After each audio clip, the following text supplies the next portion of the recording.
Hi, everybody. Welcome back. Thank you guys for being here.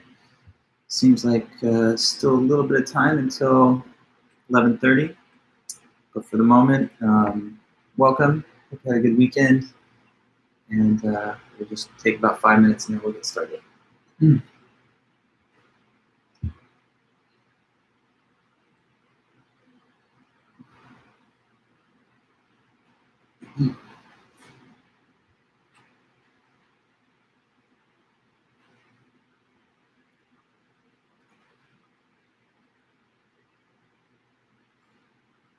Hey, Alicia.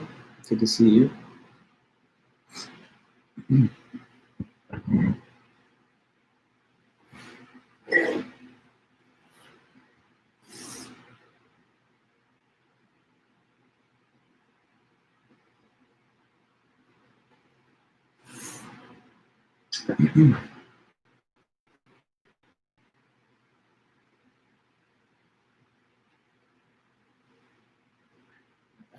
Hey, Samir, Rachel.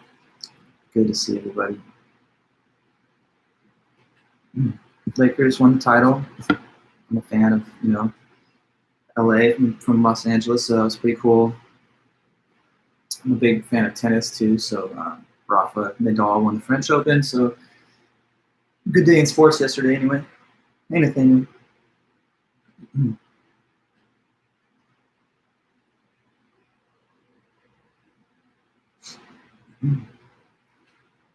And hey, Jamie. Good to see everybody. A couple more minutes.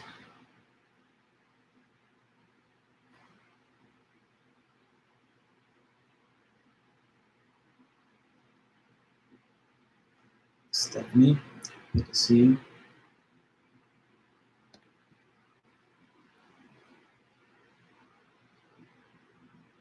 Pretty good.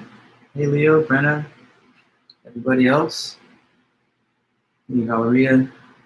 I got your message, Valeria. I'll be sending you right after class my email for your score. Not to worry.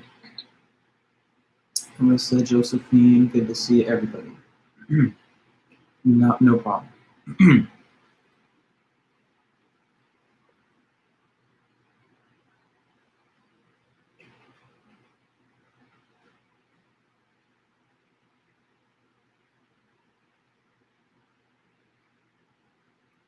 Hey, Arlene, love it. Giselle, good to see the group.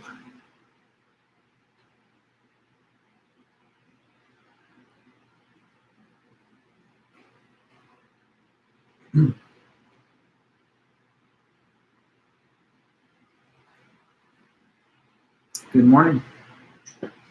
I don't know if this is your guys' first class meeting today. I've already actually taught a couple things earlier, so I'm already kind of in the flow of teaching by the time we start. But probably for some of you, this is your kind of wake up to the beginning of the work week. Hey, Adron and Natalie. Okay, so just another minute and it'll be 11:30.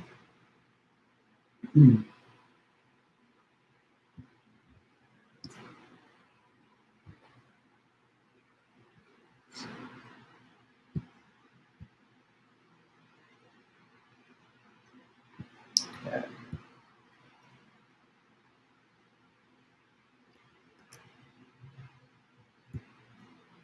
Hey, Ellen.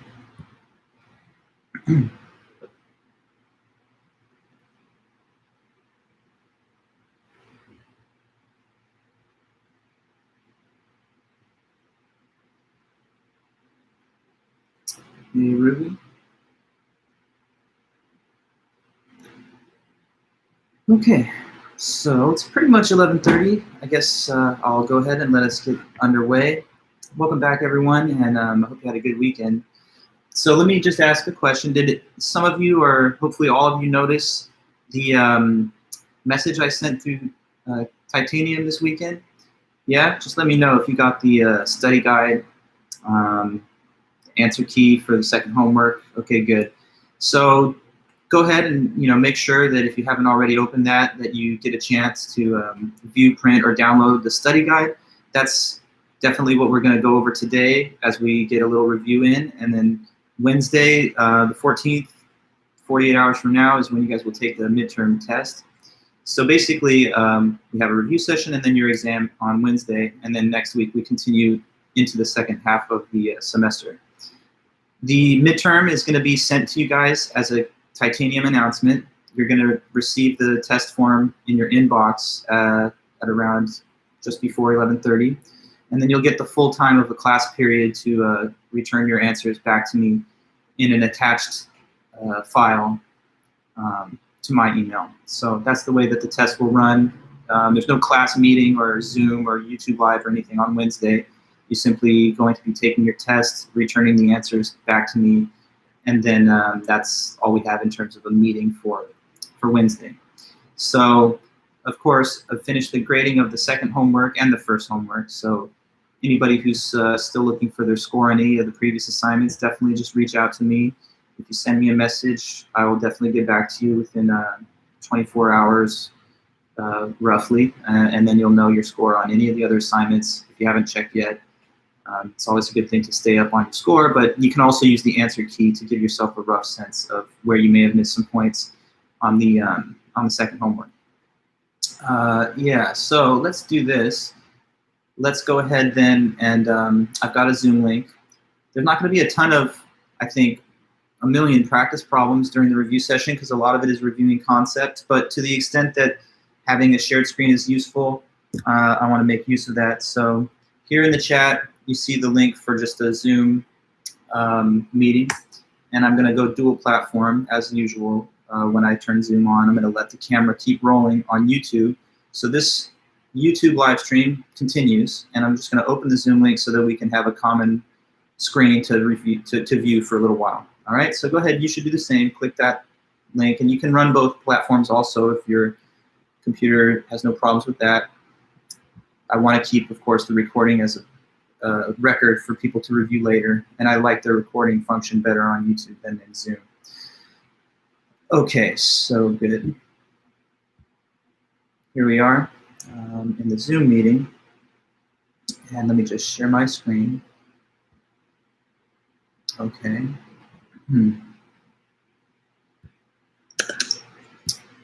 Here, I'm pulling up our chat bubble. So when you chat, let's use the Zoom chat function for now. And pulling up our midterm study guide here. Okay, so there's the midterm study guide. This was the last homework that we all did here. Now, question, can you guys hear me and everything's working? Let me know here in the chat. Type in the Zoom chat if everything's good. Okay, just making sure we're all together and on the same page. Perfect. So we can go over some of the homework questions, even though I've sent the answer key to everybody. Maybe I can quickly actually pull that up. Let's see.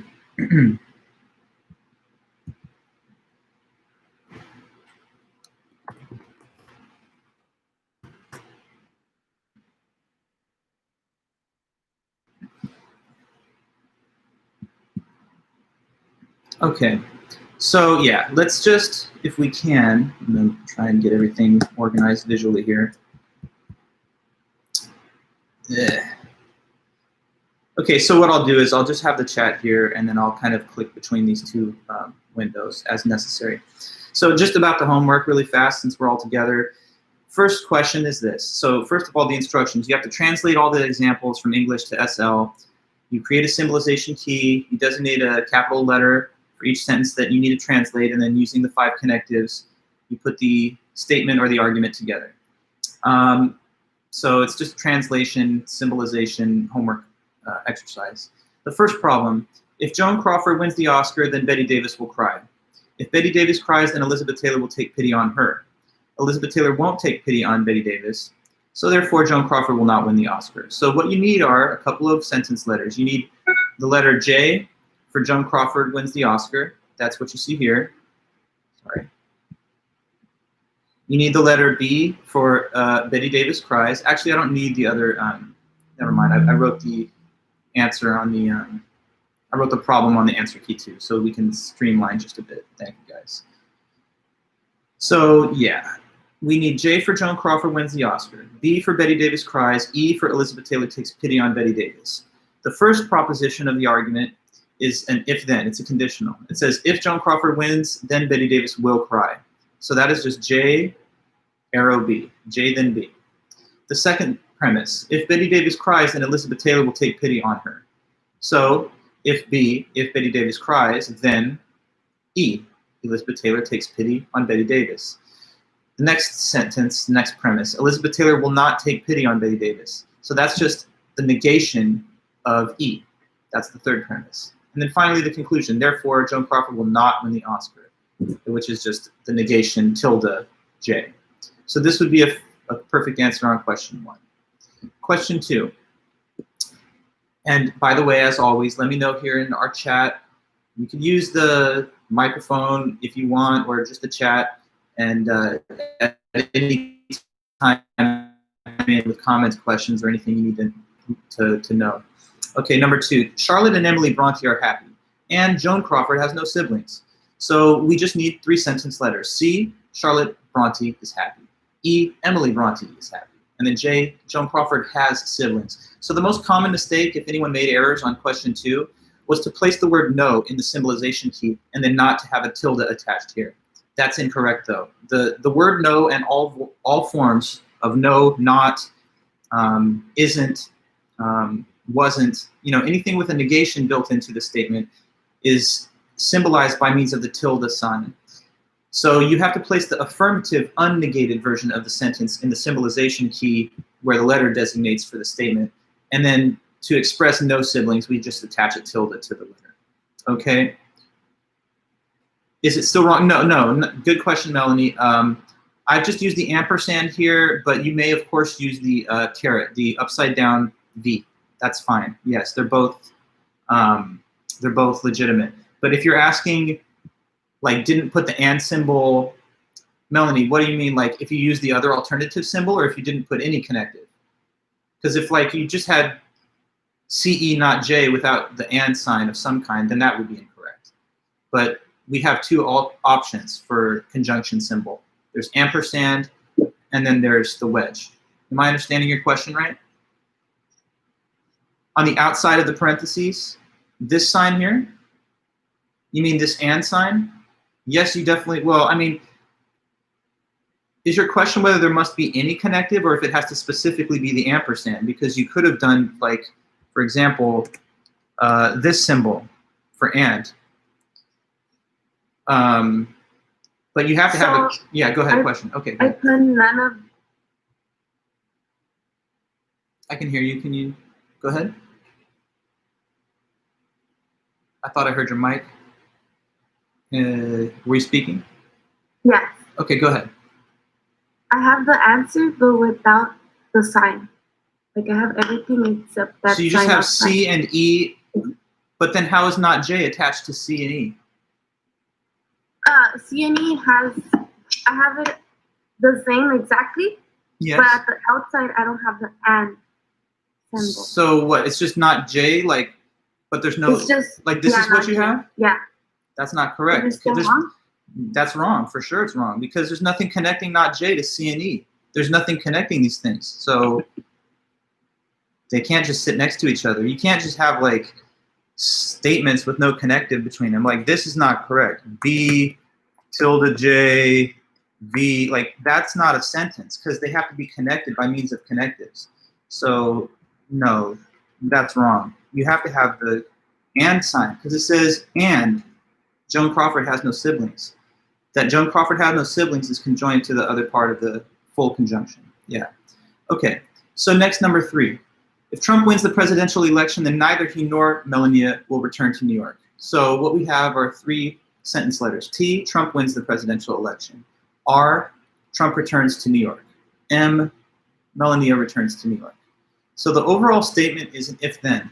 It says if, letter T, if Trump wins the presidential election, then, so we have the arrow, then what follows is that neither he nor Melania will return to New York. To say neither, we have to have a disjunction, R or M, which is negated outside by a tilde. So this is the full correct statement of the answer. You could have had as an alternative to this, not either R or M, you could have had it this way to the right of the arrow. Parentheses, tilde R, and tilde M. So those were, this is also logically equivalent, this expression where the cursor is, to this expression. This says not the case that either R or M, and this says both not the case that R and not the case that M. So a conjunction of two negations is equivalent to a negation of a disjunction of those two sentences. All right, so here we have 3. Question 4, neither Trump nor Biden will have majority support, but both of them want to be the next president. So we start the expression with the neither nor statement.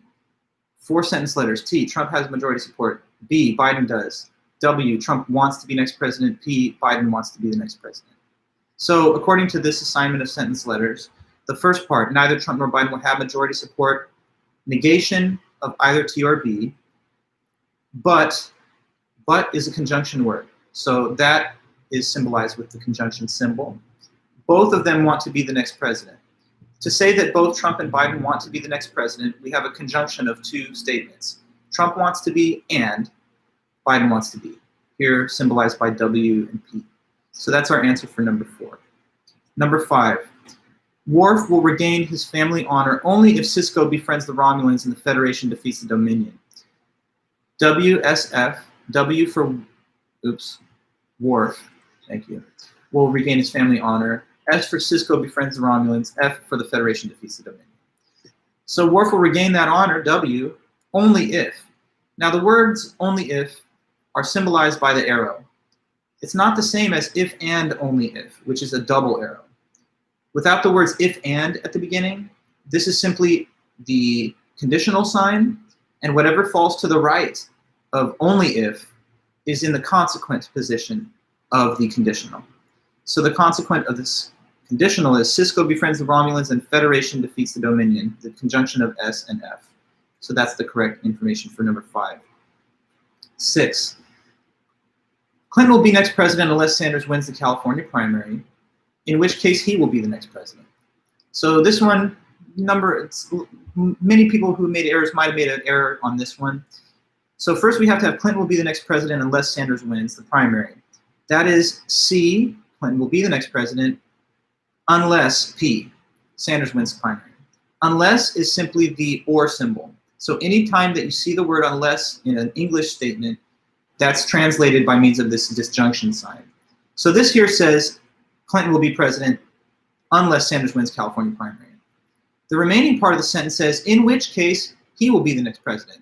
We need reference to the first part of the statement to make sense of this. In what case will he be the next president? Well, as stated here, in case he wins the California primary, he will be the next president. So if P, then S. This fact that if he wins the California primary, then he'll be the next president is conjoined to the unless statement. There's no other way to combine the two things. They're not disjoined to each other. There's no implication of if-then between them. So we just are learning 2 things in this passage. That Clinton will be the president unless Sanders wins the primary, but also if he wins the primary, then he'll be the next president. That's the correct answer for 6. 7, if Worf fires the photon torpedoes, then the Borg will be destroyed unless the Dominion comes to their aid and the Romulans attack the Federation. So W, Worf fires the torpedoes. B, the Borg is destroyed. D, Dominion comes to the aid of Borg. R, Romulans attack the Federation. So the first part of the statement says that if he fires the torpedoes, then they'll be destroyed. That's if W, then B. This conditional is claimed to be true unless, or symbol, unless 2 things occur. Unless both the Dominion comes to the aid of the Borg and the Romulans attack the Federation.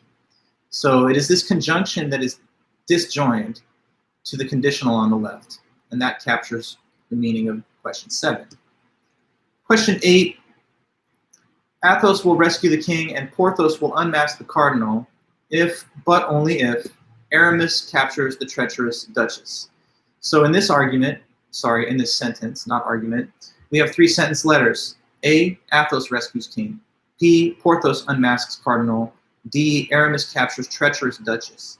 But in this case, it's if and only if, since but is logically equivalent to and. Therefore, it's the double arrow used to connect the conjunction on the left, A and P, and this atomic sentence on the right, Aramis captures the treacherous Duchess. By the way, just in terms of creating these symbols, in Microsoft Word, which is probably a popular word processor that a lot of you use, if you hit left angled brace, and then you do dash dash, and then you do dash dash again and right angled brace, it creates this double arrow for you, which I noticed that like in some student work, without that second right hand dash, it looks like this, which is fine. But if you want it to appear in this clear format, then you can do it that way. Okay, number 9. The cardinal will usurp the throne and behead the king only if Aramis, Athos, and Portos drink too much wine. For this, we have a conjunction as the antecedent. Aramis drinks too much, Athos and Portos drink too much. So we need 3 sentence letters, 1 each for the different 3 individuals that will drink too much wine. And so the antecedent is C and B. The consequent is A and D and P.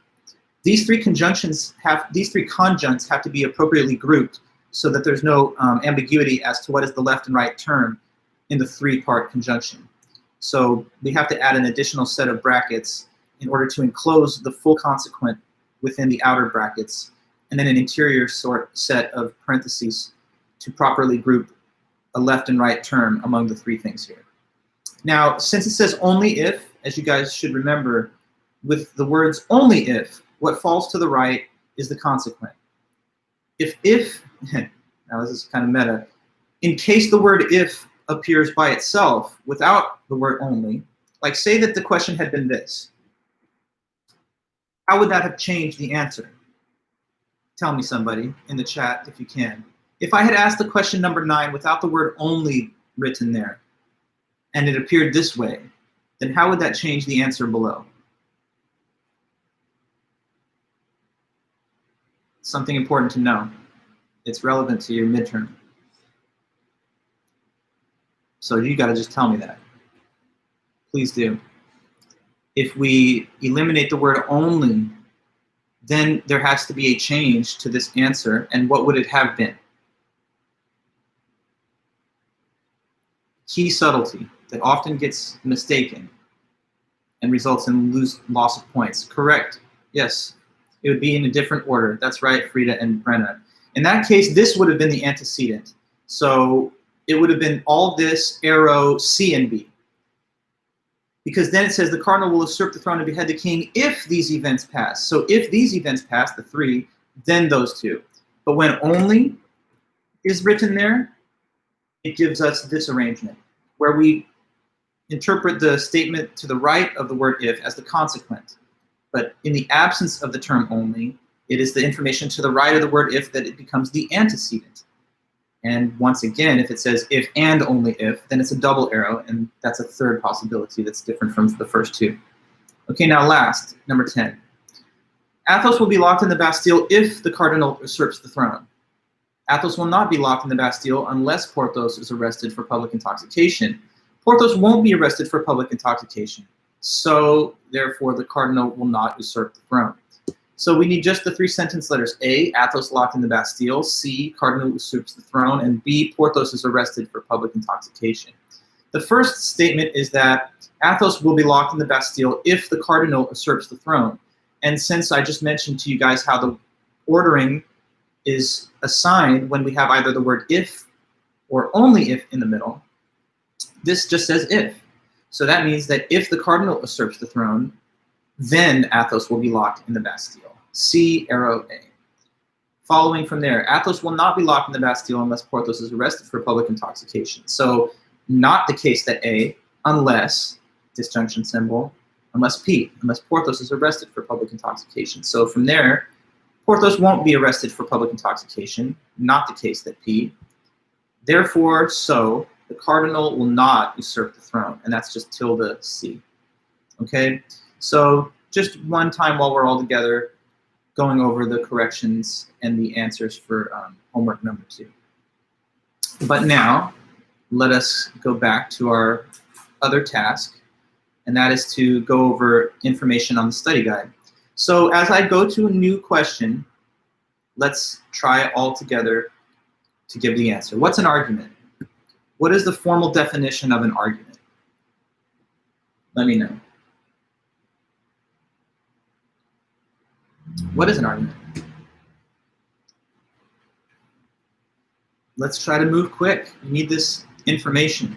It's a set of two or more sentences where one set is the conclusion and all the others are the premises. Exactly. What is the conclusion of an argument? Well, it's the statement that you're trying to prove to be true. What are the premises of an argument? They are the statements that are supposed to be the evidence that gives support for the conclusion. Okay. I don't know if I wrote this here, but this is something that's also important, and it's related to argument. Standard form. What's the standard form of an argument? How is an argument to be written when you provide it in standard form? Just one question. Okay. I've seen, Evelyn, that you're writing just number 1. Oh, no, that's okay. Maybe you meant to put that in a different bubble.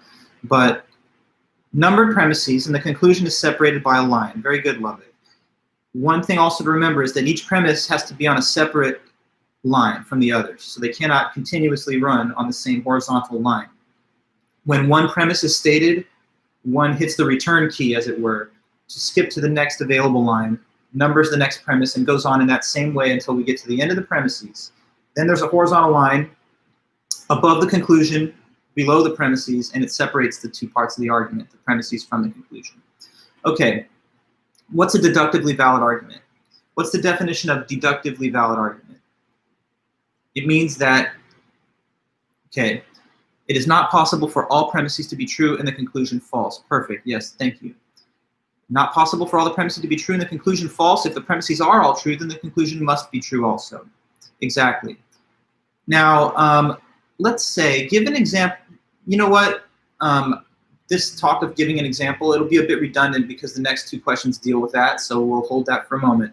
To question 3 or to topic 3, these are not numbered perhaps, but the third topic on the list. What is a sound argument? What is a sound argument?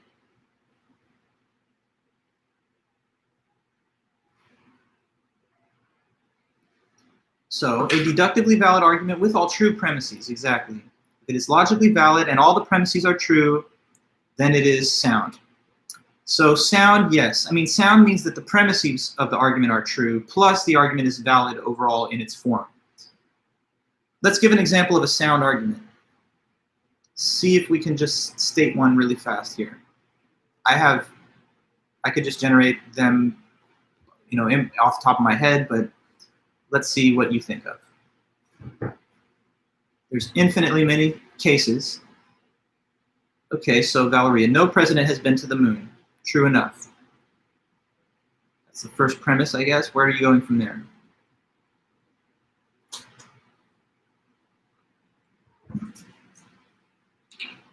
Well, Valeria, I mean, you know that's not the whole argument, right? You have to, okay, so Evelyn above, I see yours. No president has been to the moon.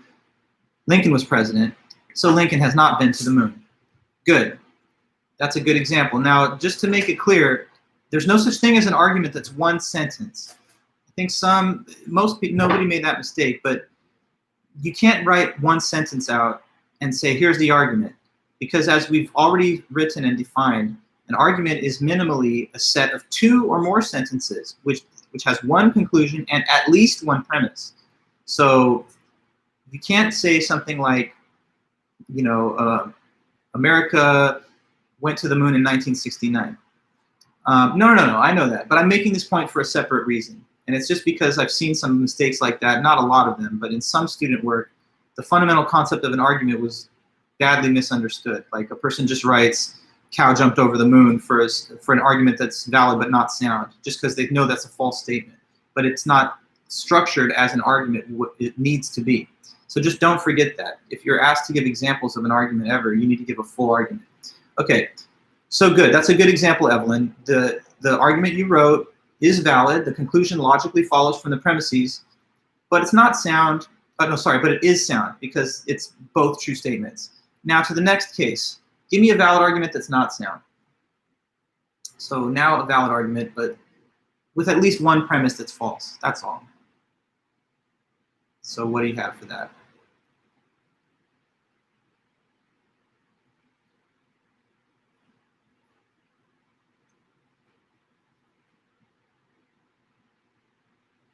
Valid but not sound.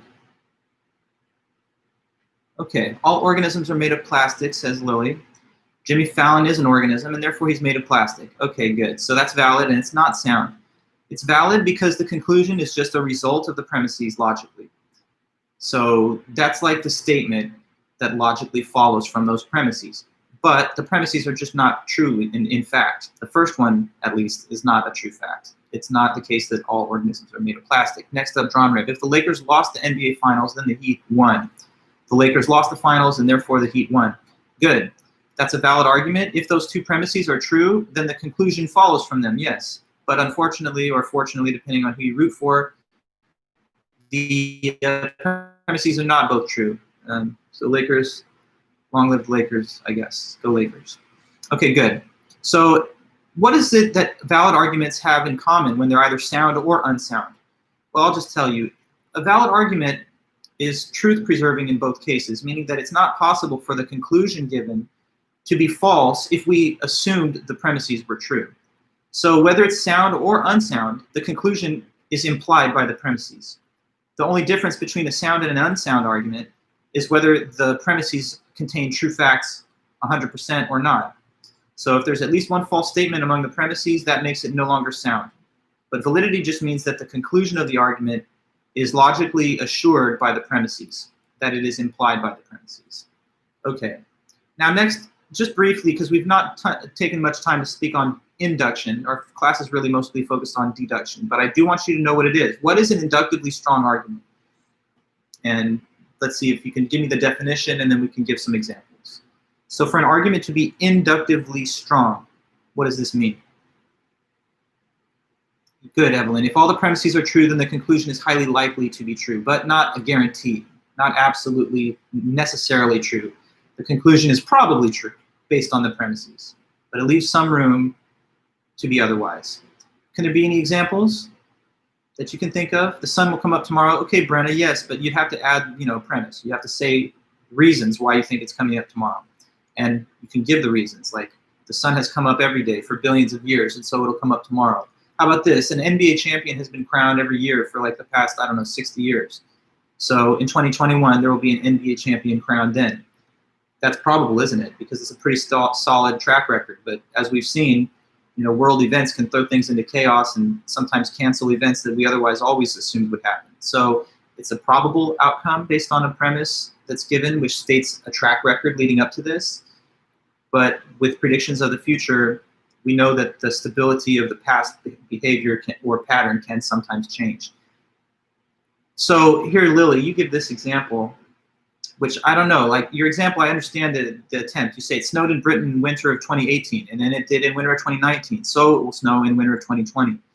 Yes, that's the right format of an inductive argument, but when you give only 2 years as the premises, there's still a lot of room for doubt. I think you'd want to establish by means of the premises a longer track record into the past, so that enhances the feeling of strength with the conclusion. Because if I told you that, I ate tacos on Sunday, I ate tacos today, so therefore I'm going to eat tacos every day the rest of my life, that's just 2 days in a row. So you want probably to say something like, this has happened for the past 10, 20, 100 years or something. Then you have a stronger conclusion. Okay, and so Jessica, every year. Now, but here's the thing too, every year stated in general is not specific enough. You should specify the pattern in time in terms of how long the duration has existed. So every year makes it sound like there's no exceptions. You should say every year going back for as long as people have recorded things, 100 years, 150, give a number. That will make it more precise. But those are fine. Okay, good.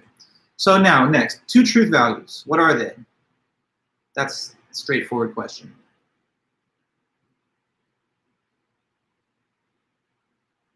Just tell me, there's true and false, right? There's truth and falsehood. And it's easy to give examples of sentences like each kind.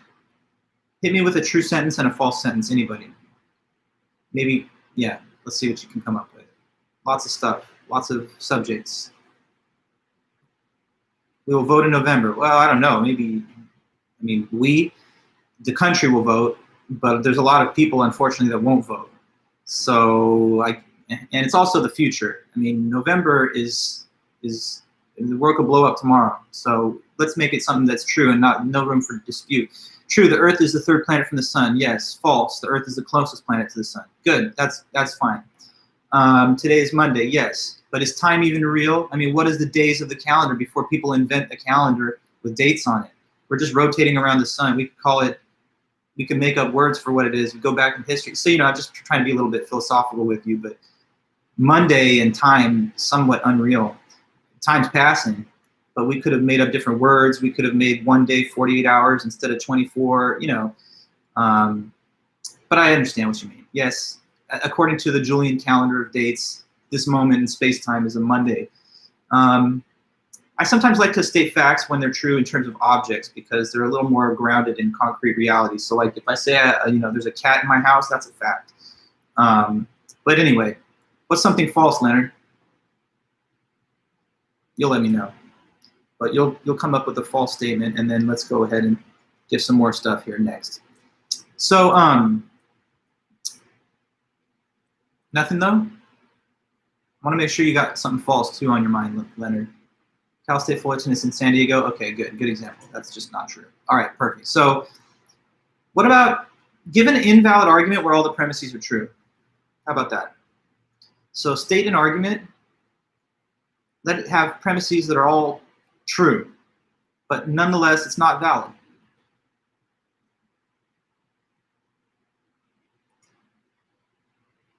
Invalid, but every premise is true. It's possible to do that. It's easy to do that. So you do it.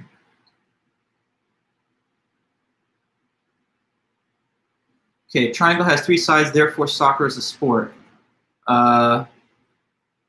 Yeah, that's good. Lily, John F. Kennedy is dead. Dwight Eisenhower is dead, and therefore Herbert Hoover is dead. Good. I mean, that's not, yeah, exactly. Those are both true statements, but they do not imply the conclusion.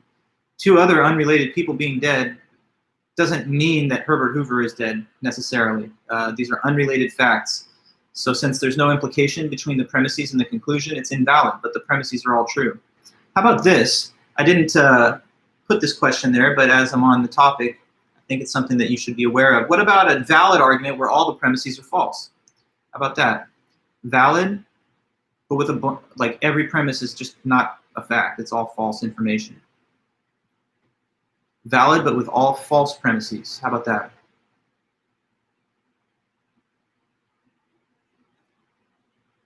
So you come up with something like that.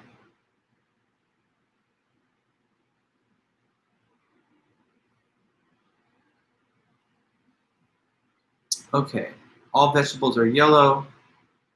Oops, what? Well, that is false. So it's not a bad place to start. But I'm saying, yeah, give me an argument where the statements of the premises, they're all false, but it's still valid. Okay, all vegetables are yellow. Carrots are vegetables. Well, carrots are vegetables though, so you didn't follow the rule. All false premises, not just one false and one true, both false. You got started with the right thing. Apples are vegetables. Okay, there you go, that's better because they're fruits. So all vegetables are yellow. Apples are vegetables and therefore apples are yellow. Great example. That's a valid argument, but all the premises are false. And the conclusion is, I think, false too. I mean, maybe there's some yellow apples, but generally speaking, that's false too. So it's a valid argument with a bunch of false information, just to show you again that it's all about implication, whether the argument is valid or not necessarily the truth value of the premises. And that's something that it seems like a lot of people might not have understood, because on the first homework, when there were questions being asked to you, like, if all the premises are true, then the argument's valid. And people are like, yeah, but that's not the case. If you have a bunch of true premises, you need more information about what the information in the premises is and what the conclusion is before you can say whether that particular argument's valid or not. It depends on the logical connection between the premises and the conclusion, not merely their truth values. So You can have a valid argument where there's all false premises. You can have a valid argument where there's all true premises, combination of true and false. You can have an invalid argument where all the premises are true. So those are all just live possibilities. Okay, sorry, let me put that back. Okay then, so next up. Definition and example of a logically true sentence. Sentence that's true and cannot, well, got the first part, but the second part is wrong. Logically true. A sentence that is true and cannot possibly be what? Cannot possibly be false, yes. So a statement that is not even possible to be false. What would be an example of a sentence like that?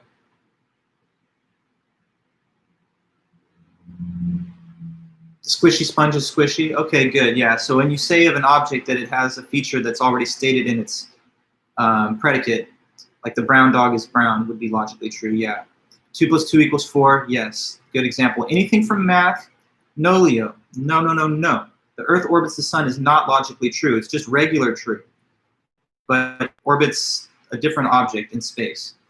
So don't think of statements that are true and that are like that have always been true or that have been true for a long time or that are just so obvious or scientifically proven. That's not what logically true means. Logically true means it is not even theoretically conceivable in science fiction or anything for it to be false, okay? So the Earth orbits the sun is not logically true. There's a possible world where it's false. Say tomorrow, it could be this world. The sun explodes, maybe the Earth gets knocked out of orbit and starts drifting off into space. Then it's not orbiting the sun, is it? Then it would be false. Since that's something I can imagine, it's not logically true. But I can't imagine 2 + 2 = 4 being false, etc. Okay. That's important too. On the first homework, when I asked questions like give a logically true sentence, sometimes people just said like the Earth is round or, you know, the U.S. Constitution was signed in 1776. Those are facts, but they're not logically true. You have to use math, geometry, and stuff that's a little more abstract for logically true. Okay, what about logically false sentence? A logically false sentence is a sentence that's false and cannot possibly be true. Correct. What would be an example of that type of sentence? 2 + 2 = 5. Yes, like an incorrect mathematical assertion. The black cow is purple. Yeah, I would say that's good. A pentagon has 1,000,000 sides. Good. Cats are made out of rain boots. But no, Ella, no. I know you're thinking like that's just physically, metaphysically impossible. But you know, I mean, look, living organisms are made out of physical matter. And it's not inconceivable in some weird, far-fetched science fiction possible world that rain boots are like melted down, turned into like biological components, and then somehow engineered to behave and act as cats. So yeah, you got to think of like incorrect math, incorrect geometry, or just expressions that violate the logic of the predicate included in the term. Like the red car is not red, something that's a contradiction logically. Square has 8 sides. Yeah, so like on homework, again, I saw some student responses to that question that were like, Hillary Clinton is president. That's logically false. No, that's just regular false. She obviously had a chance to win. So you have to think of a statement that is not even like logically capable of being true, okay? Well, logically indeterminate sentence. What's the definition of that? To be logically indeterminate, it just means that what? And then an example.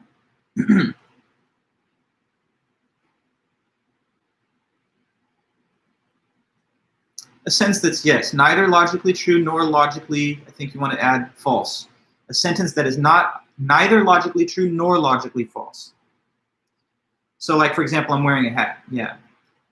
You may be wearing a hat or you might not be. So it doesn't have to be one or the other. It could be either. It will be hot tomorrow. Yeah. So that's something that in some scenarios will turn out to be true. In other scenarios could turn out to be false. So it just depends. It's not something that has to be true or has to be false. It's raining. I'm wearing a gray shirt. How about a fact about history or something instead of something about like what you're wearing or what's going to be going on tomorrow?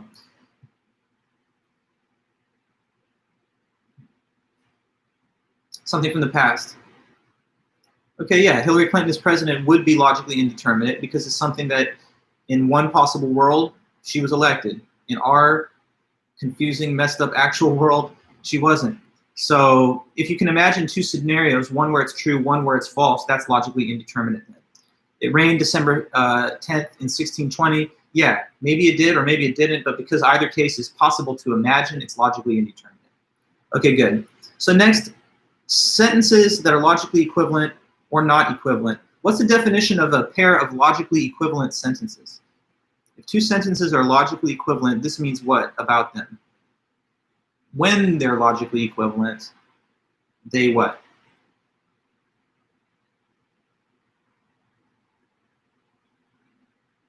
A pair of sentences that just in case it is not possible for one to be true while the other is false. Exactly. So it has to be the situation where they couldn't possibly have different truth values. They could not possibly have different truth values. So what is an example of two sentences that are logically equivalent? Jupiter is bigger than Mercury and Mercury is smaller than Jupiter. Good, yeah. Those two statements are logically equivalent because for Jupiter to be larger than Mercury, it has to be true that Mercury is smaller than Jupiter. And if the first statement is true, so is the second. But if the first statement is false, then so is the second. It's not possible for Jupiter to be bigger than Mercury, true, but Mercury smaller than Jupiter, false. That's just logically incoherent. So that's good.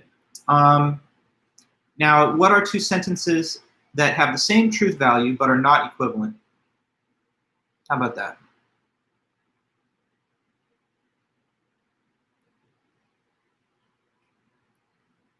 So, Brandon, you say you're older than me, and, well, no. The second statement is the opposite of the first. So let's go back. These two sentences that you're giving me, Brenda, you're trying to give me two that are true, but I was asking for two that are true but not equivalent. So what you were about to give me are two that are true and are equivalent. Okay, so good. Leonard, Jupiter is bigger than Mercury, Dr. Bullich is older than me. Yeah, those are both true, but they're not logically equivalent. They're not logically equivalent because although they're both true, there's a possible world where Jupiter is smaller than Mercury and I'm still older than you. Or there's a possible world where Jupiter is bigger than Mercury, but I'm a younger person in that world, I guess, than you are. Okay, so the two statements here don't have to stand or fall together in terms of being true or false. That's why they're not equal logically. Okay? And it seemed that on those questions involving equivalence and stuff, some people were a little confused. Like if I said, give me two sentences that are both false but equivalent, sometimes people got confused by that. Okay, now, Valeria, Alex hates Bill, Bill hates Alex. The only problem with that, well, so those are not equivalent. I don't know if this is the example you're trying to give. Those are not equivalent because just because one individual hates the other, it could be the case that the other one does not hate them back. So whether it's hate, love, or any attitude that a person takes to some other individual, that doesn't govern how the other person's attitude will be in response to them. So those two sentences are not logically equivalent. But whether they're true or false is impossible for me to assess because you're using names of people, Alex and Bill, who I just don't know. I think these are just invented names coming out of just random names that you're familiar with. But unless there's a real person, Alex and Bill, who have some known relationship with each other that I could assess, then I couldn't determine if these are facts or not. Okay, next up, logical consistency. So what does it mean when a set of sentences is logically consistent? You have a set of sentences. Logically consistent means what?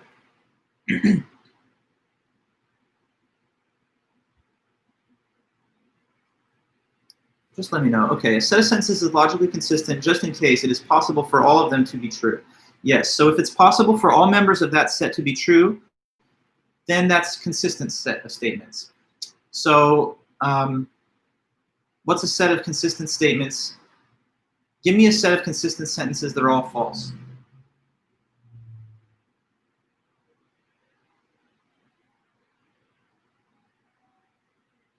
Just go ahead. Just make up like two or three, well, you know, two or three things that are false, but they are consistent.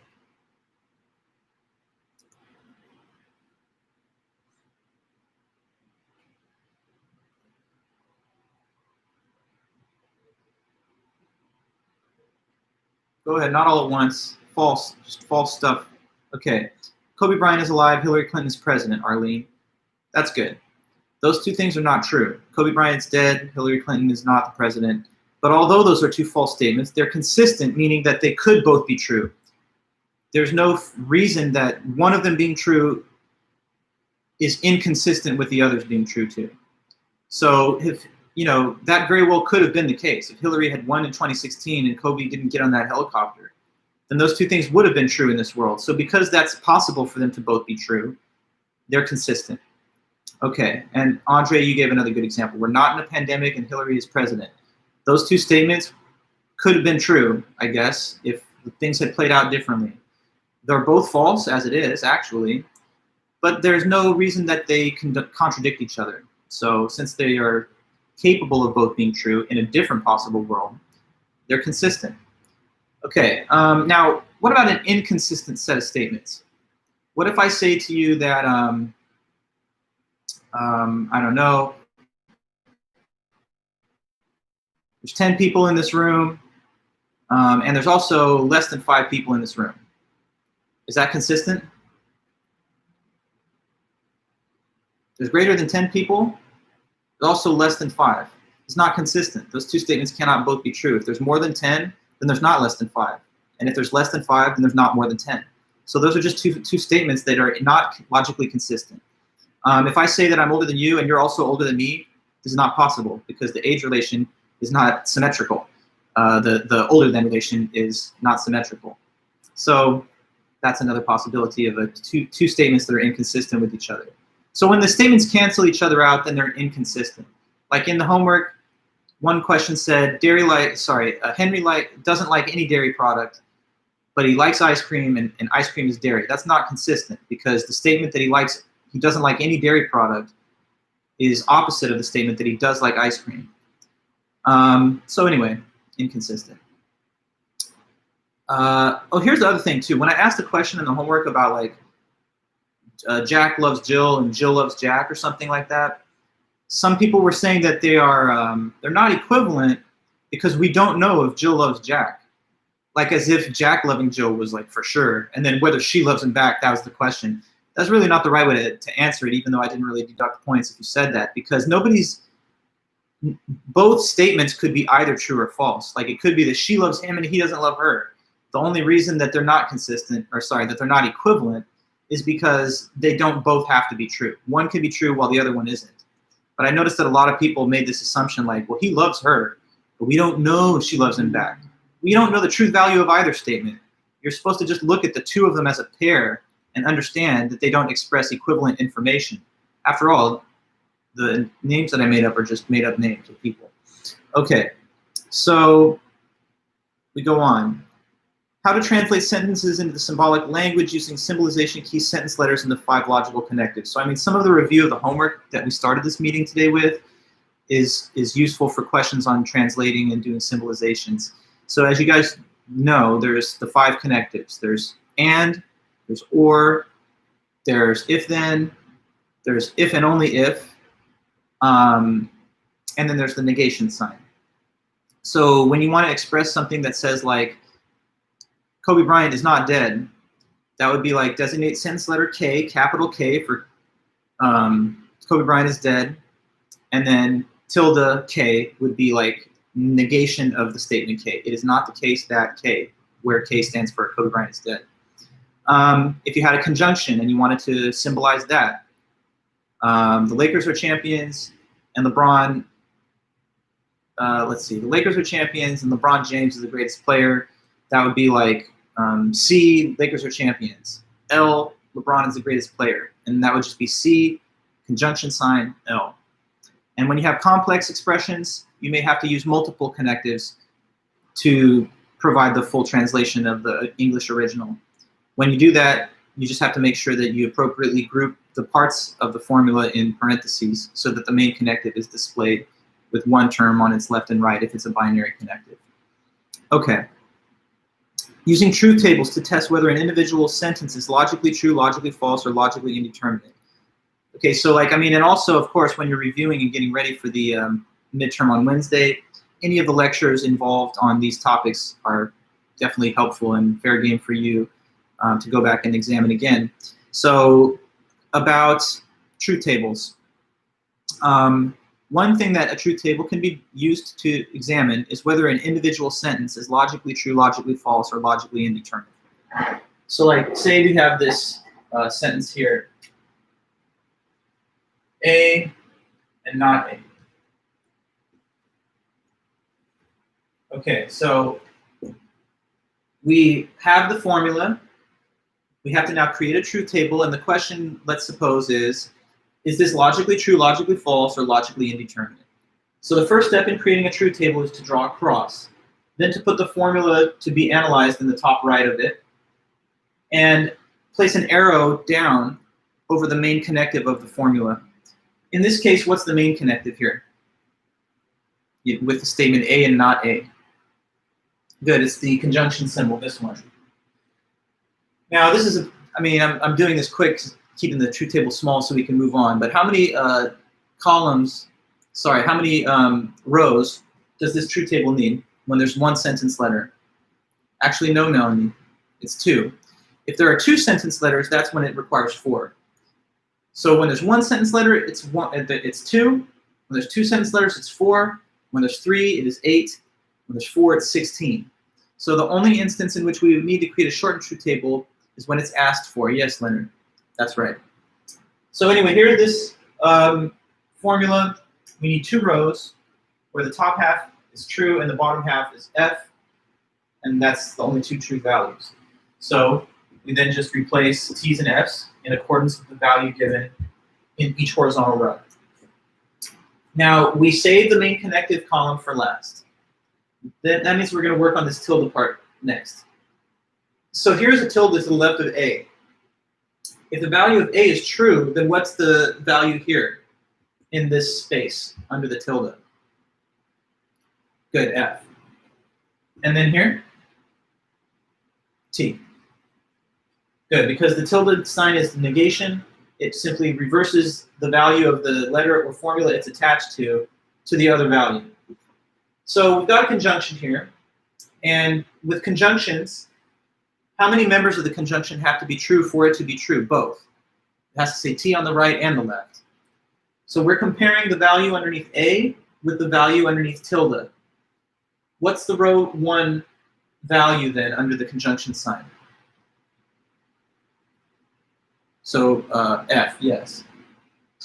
And in row 2, the value to give in this space, also F. So we've now finished the truth table, circled the column of the main connective, and we're now in position to tell the answer. Is the sentence logically true, logically false, or logically indeterminate? Logically false, yes. And how do you know that? How do you know that?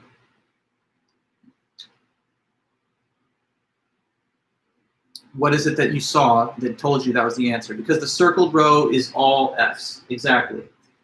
Now, let's get another example really fast.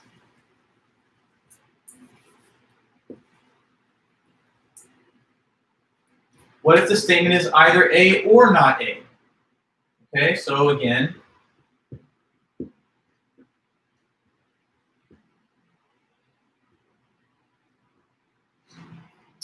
here's disjunction. What's the rule for disjunction? That if there's even one T on either the left or the right, then it will be a true disjunction statement, a true or statement. So this would only be false if both on the left and right it said false.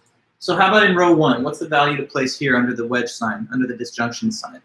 In row 1, what letter is it, T or F?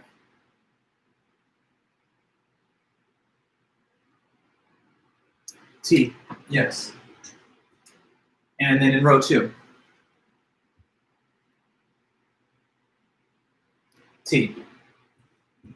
So circle that. And what's the answer to this problem? Is it logically false, logically true, or logically indeterminate? It's logically true. Exactly. And how do you know that? What information tells you that?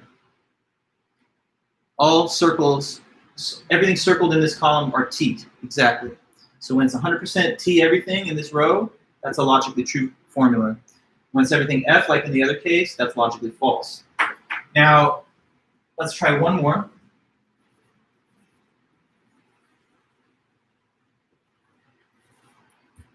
How about this? Just if A, then B. Okay. Over here, you need both sentence letters in alphabetic order, A, B. How many rows does this one need? How many rows in this case? 4. Good.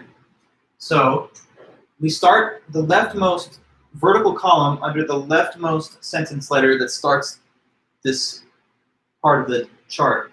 Since there's 4, the rule is that the top half of the leftmost column say T and the bottom half say F. So with 4, it's 2 and 2. And then as we go to the next successive column, we double the rate of alternation. So now it is alternating 1, 1, 1, 1, 1 by 1. 2 T's, 2 F's, 1 T, 1 F alternating. And then we continue to fill out the table by just writing the appropriate values where they occur in each horizontal row. So if we go down vertically, underneath A, we'll see T, T, F, F, and underneath B, T, F, T, F. So this is clearly the main connective. It's the only connective. So we have to now do these 4 things. So let's think about the rules for truth tables and semantics of conditionals. What's the value of the first row? Row 1, T. How about row 2?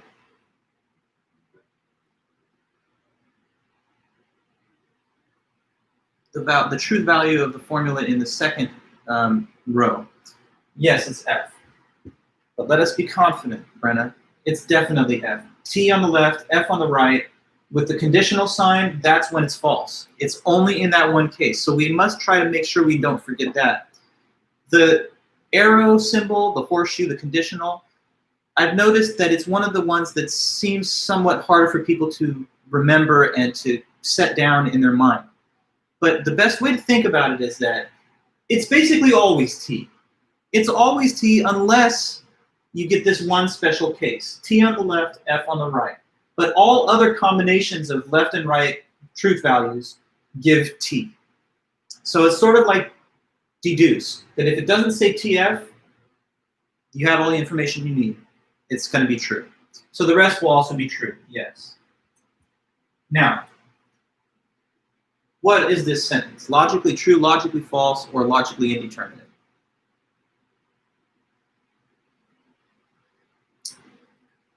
No. It's logically indeterminate.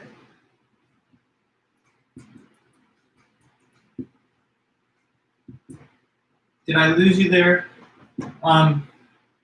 Tanya? How so? Tell me, Tanya, do you understand why this is logically indeterminate? Why is it logically indeterminate? Anybody can tell me. Because that's the answer. But why? What is it that you see that shows you this is logically indeterminate? Oh, it's because maybe, Tanya, you just overlooked the F. Yeah, well, that's in the second row. Okay, so just see that F there. That's in the second row.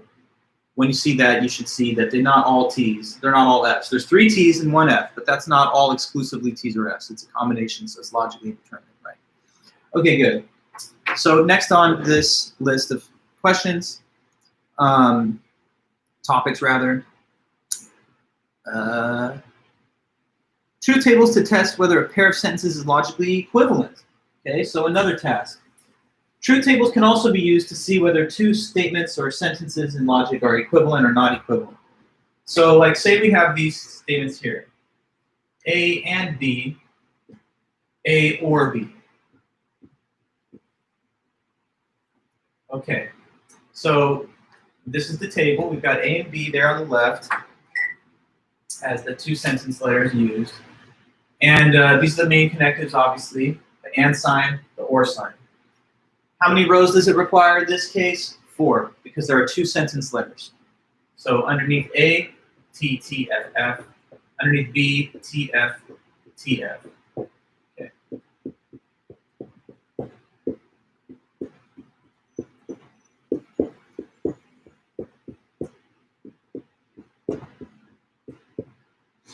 So let's start here. 4 values. We could quickly just rattle them off in row 1, 2, 3, and 4 in that order. Tell me what the display should look going down vertically underneath that conjunction symbol. What will we see? TFFF. Good, Lily.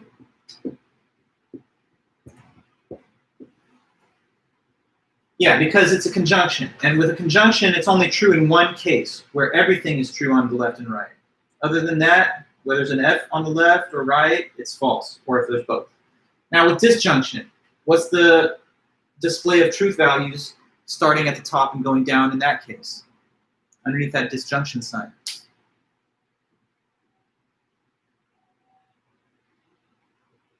Right here. So I should see 4 letters from you in the order given. TTTF, yes.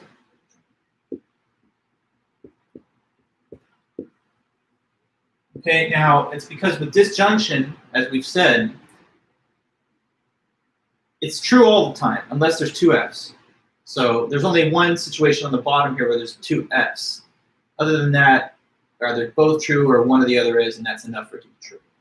So here's the question. Are these 2 sentences logically equivalent or not? Are they equivalent or are they not equivalent? That's the only thing left to answer. Okay, Lily, you're saying no, they're not. Is everyone on the same page? You guys see that? Okay, well, let me ask you this. Maybe not Lily just right now to get some more participation, but these are not equivalent, right? Well, then what are you looking at that's telling you that? What visual information shows you that they are not equivalent? Because you compare the rows. Okay, good. Yes, you compare the rows in the circle. So specifically, why are these 2 not equivalent? It's because when you compare them, do you see? Well, it's not just the second row, actually. So you have to, and the third. Yeah, so for them to be equivalent, they have to have the same display of truth values in every horizontal row. So in the first row, they're both T, okay. But in the second row, they're different. This one says F, and that one says T. So already, before even going further, they're not equivalent. If there's even one row where there's a mismatch in the circled columns, when you check them horizontally from left to right, then they are not equivalent. So these are not logically equivalent.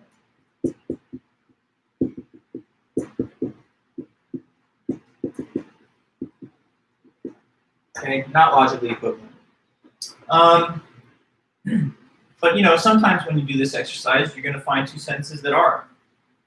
So how about if I give you, well, I don't know, I could do another one where we show that there's equivalence there. I'll just make this one happen really fast so that we can get to more topics. But if I have A and then not A, okay, there's only going to be 2 rows because it's just one sentence letter. Okay, now, first tilde we do before we get the last one. To this inner tilde, what's the value here and here? The top and the second row. Good, Frida, I see your answer, and that's exactly right. But in this case here, under the tilde, blank, blank, 2 values, F and T. Good. Now here, second tilde, which is negating this stuff. 2 values, blank, blank. Underneath the main connective tilde, TF. Good. Okay. So are these 2 statements logically equivalent or not? Yes, they are.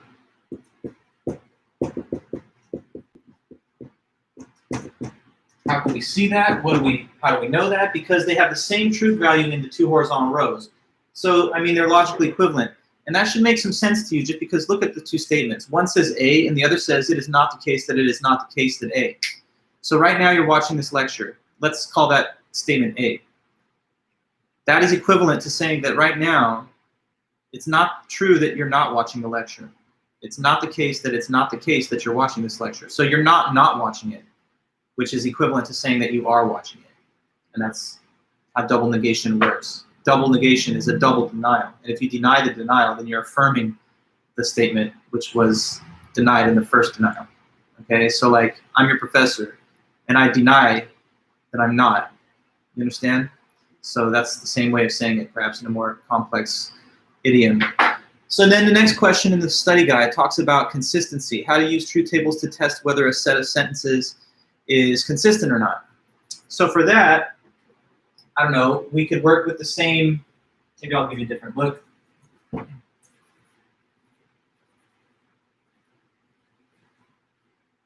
So going back to like A and B, A or B, we have these two sentence letters, we need 4 rows that we've seen many times. We'll create the display underneath each sentence letter.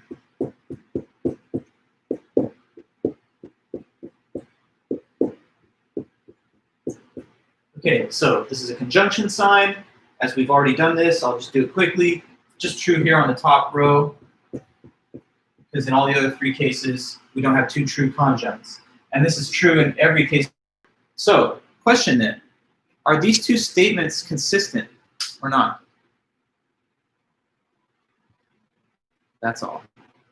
Consistent or not consistent? Have I seen, is that James' answer that just came in? I kind of didn't notice if it was just typed. But anybody else, please reinforce. Consistent or not? It's just a yes or no answer.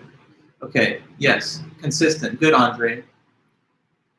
But everybody else, confidence. You should be like, yes, definitely 100% consistent. Because what are you seeing in it that tells you that it's consistent? What are you looking at on this board that tells you this is the right answer? What shows that it's consistent?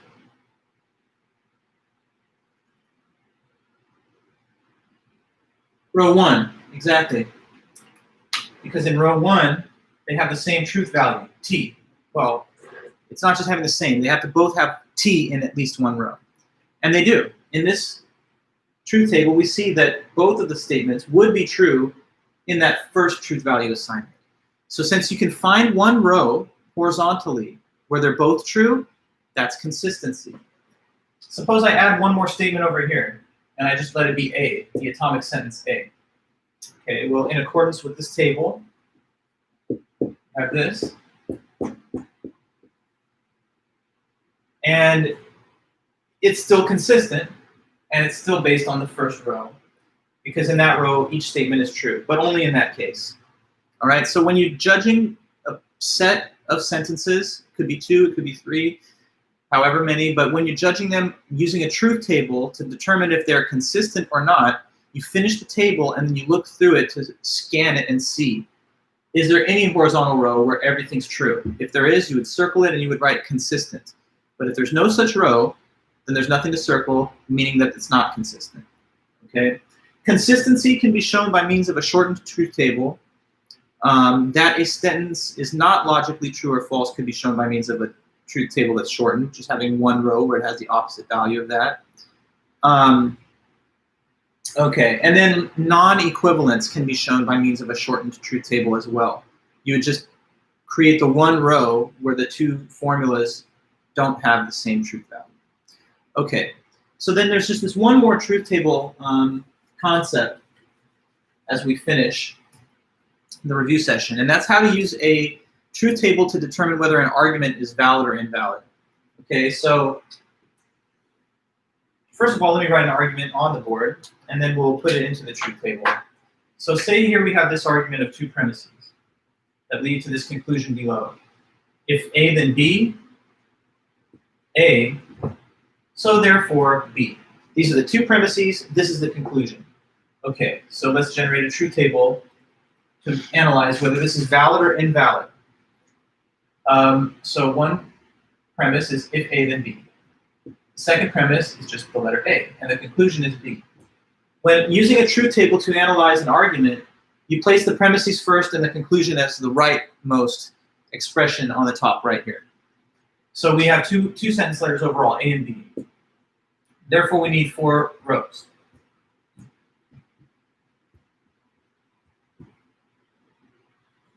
Okay.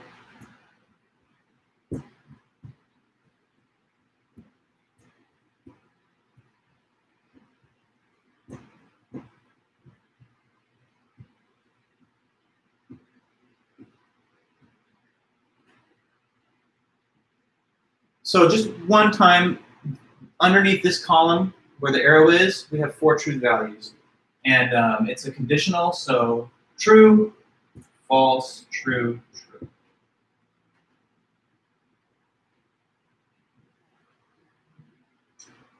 So now with the table filled in, we should be able to see the answer. Is this valid or invalid, this argument? Is it valid or invalid?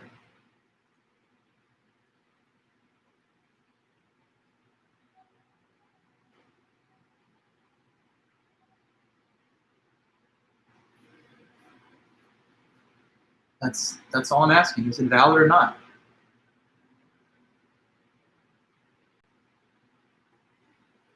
You can hear me, right? Okay, Arlene, good, valid. Correct. How do you know? What is it that you see or don't see that tells you this is valid? Because that's the right answer, so you must tell us how you've arrived at the answer. What visual information is telling us? No? No, guys. So Amaya, Brenna, not the thing to be looking for. Where we are looking for one row where they're all true, that's checking for consistency. To check validity and invalidity is not the same procedure. So you're looking for a row where the premises are true and the conclusion is false. If you see any one row where the premises are all true and the conclusion is false in that horizontal row, you would circle it and you would write invalid. If there's no row like that where the premises are true and the conclusion is false, then you don't circle any such row because it doesn't exist and you write valid. This argument is valid because we do not see in any of the 4 rows true, true, false. We don't see that. True, true, true. This doesn't even start with a premise that's true, so that's out of consideration. True, but the second premise is false, so that doesn't apply either. And of course, in the 4th and final row, we also have a false second premise. So we never see the required combination that displays invalidity. We don't see any situation where the premises are both true and the conclusion is false. So that's a valid argument. Now, let's try one more. Suppose that I have this argument. If A, then B, B, therefore A. Okay. So as before, and we'll just finish with this 1 minute, just take a second. A, then B, B, A. So 2 sentence letters requiring 4 rows. TTFF, TF, TF in the second vertical column.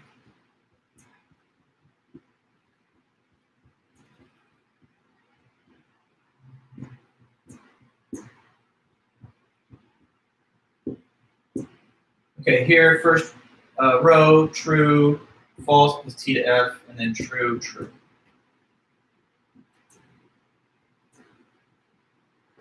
Okay, so is this a valid or an invalid argument? Valid or invalid? Invalid. Okay, good, Nathaniel. Invalid, also good, Jamie. That's correct. Now just tell me, which row shall I circle that shows that? Which row to be circled? The third one, yes. Why? Well, because in this third row, we have the combination that shows it's invalid. We have 2 true premises and a false conclusion. Since this row is in the truth table, it's possible for this argument to have 2 true premises and a false conclusion, and that means it's not valid. Because where there are valid arguments, it isn't possible for the premises to be true and the conclusion false. And that's shown visually by the completed table not exhibiting any such row. Now, a shortened truth table can be done to show an argument is invalid, if it is, by having just one row where the premises are assigned true and the conclusion is assigned false. So there's a shortened table method that can be used to show invalidity, to show consistency, or to show non-equivalence. And we've covered those topics also in the last meetings last week. So we've really kind of gone over the whole study guide. I'm going to give you guys the, let me stop sharing the screen, but I'm going to talk for just like a few seconds. So like I said, I'm going to send you guys the midterm test on Wednesday at class time, and then you'll have until 12:45 this time to finish it.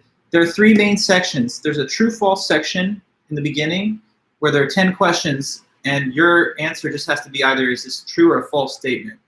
And that's kind of like the first part of homework 1. So you want to go back to homework 1, check the information that you might have got wrong, and make sure that you're clear on how to answer questions like that.